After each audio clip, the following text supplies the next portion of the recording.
Friend, welcome back to my channel. आज की हमारी रेसिपी है असुरन का कोफ्ता।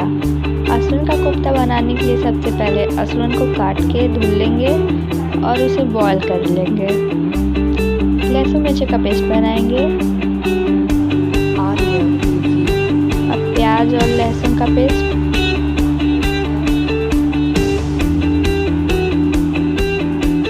उसमें टमाटर भी ग्राइंड कर लेंगे।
आने देंगे।